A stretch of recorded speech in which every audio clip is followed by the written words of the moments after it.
There is something both thrilling and serene about seeing a kite flying in the air. The folks here in Antioch, kids and adults alike, have been getting a healthy dose of kiting on Saturdays here in Mill Ridge Park. We have the Friends of Mill Ridge Park along with Executive Director Daryl Hawks to thank for this fun fest that's been going on all of October. Every Saturday during October, we're hosting the community for Kite Fest. Kite Fest. So I've got a kite. I was telling you earlier, I'd never flown a kite before. The kids are having a great time flying theirs, but I know that the weather sort of dictates, the wind dictates how high it gets. Ideally, you would have winds between 6 and 15 miles per hour for your medium and large size kites.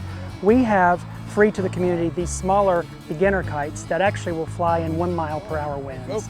And a good way to tell if the winds are strong enough is to notice the leaves and the tops of trees. And if they're moving, or if a flag is waving on a flagpole, then there's enough wind to fly a kite. Well, it looks like today there's no leaves moving. We're waiting for the wind. There are no leaves moving, but that still doesn't mean that we can't have fun out here.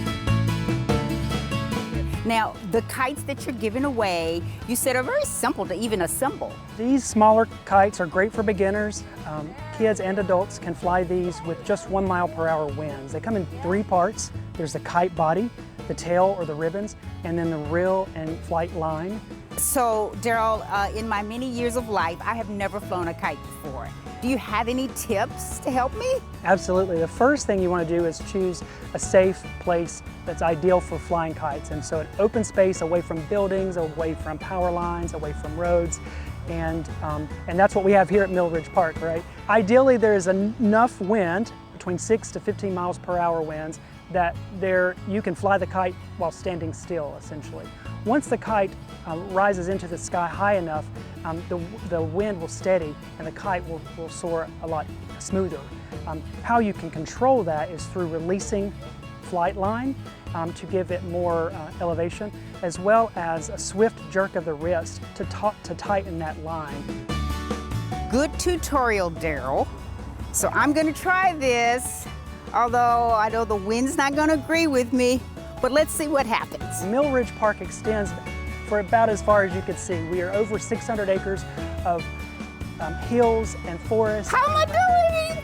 At the kickoff of Kite Fest at Mill Ridge Park, we had over 50 individuals from the community join us. Anna, do you have any tips for me on how to fly a kite? It seems that the wind is going this way, so if you start at one end and just continue towards the other. I don't think the wind is behind me, but...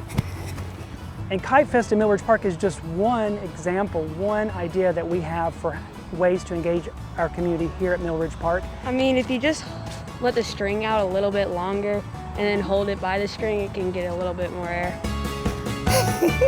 You have to run middle speed so it can fly high. Well, it was fun while it lasted. Despite the pandemic, that more than ever this community needs healthy, safe access to the outdoors and outdoor activities. And there are a variety of features that one could take a side of. We have a pond, a cedar glade nearby. We have our community gardens that are thriving, as well as nature walks and trails available.